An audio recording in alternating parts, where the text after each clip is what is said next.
I normally begin by asking our guests to share a bit about your spiritual background by telling us when you encountered the teachings of on Buddha nature, from whom, and what kind of impression or memory do you have of it? Oh, dear me, Karma, I really have no idea.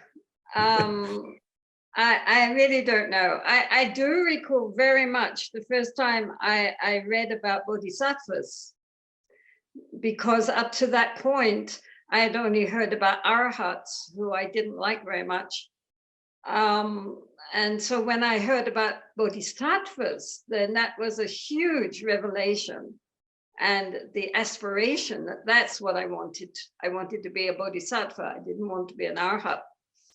But Buddha nature, I don't know. I had always, since I was a small child, very small child, I had believed that we are innately perfect, that our true nature is perfect, and that we have lost sight of our true nature.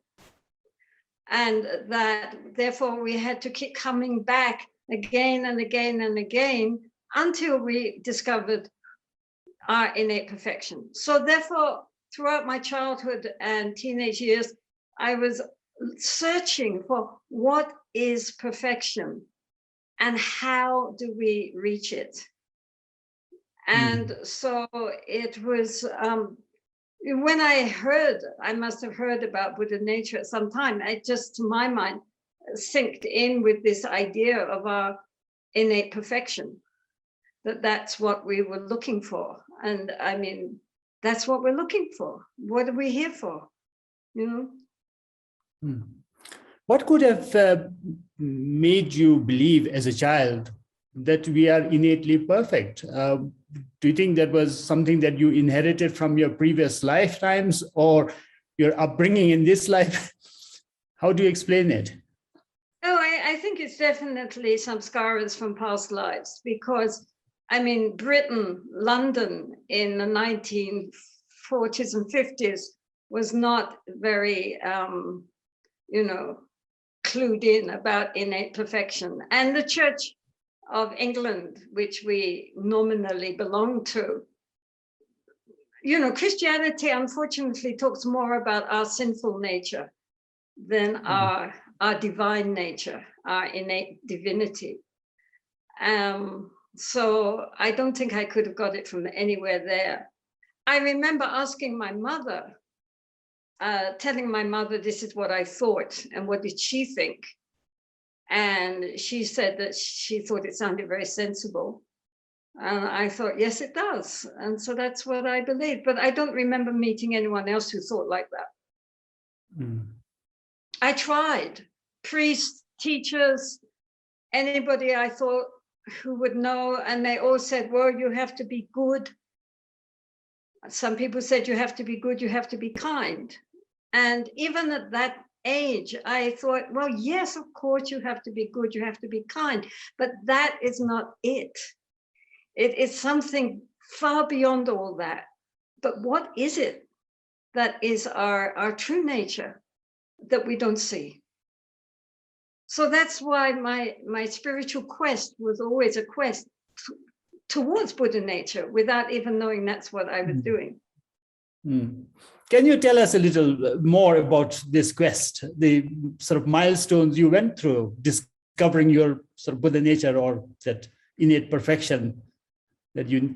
Well, I mean, in the West, but it's very difficult in those days. I mean, nothing, Asian spirituality was practically unknown. Unlike nowadays, where everybody's, practicing mindfulness and meditation, it's mainstream. In those days, nobody had even heard of anything like that, even yoga. And so I was looking everywhere. I mean, I'm reading Dostoevsky, who is quite spiritual. And then I got into the existentialists like Sartre, Camus, Kierkegaard. They understood dukkha, but they didn't understand the cause of dukkha, what to speak of the path leading to the cessation of dukkha. That was their problem. very depressing. And looking everywhere, all these religions I tried, but all the religions, Christianity, Judaism, Islam, Hinduism, all are based on the idea of a creator God outside of ourselves, who is basically pulling all the strings and at the end of it all, judging us on our performance. And I just didn't believe it. I just felt, no, that's not like that. And so it wasn't until I came to Buddhism, which of course is non-theistic, that it all just made so much sense. Everything, including, of course, karma and rebirth and the final liberation. I couldn't believe it. The Buddha was saying all the things I had always believed in. And he showed a path.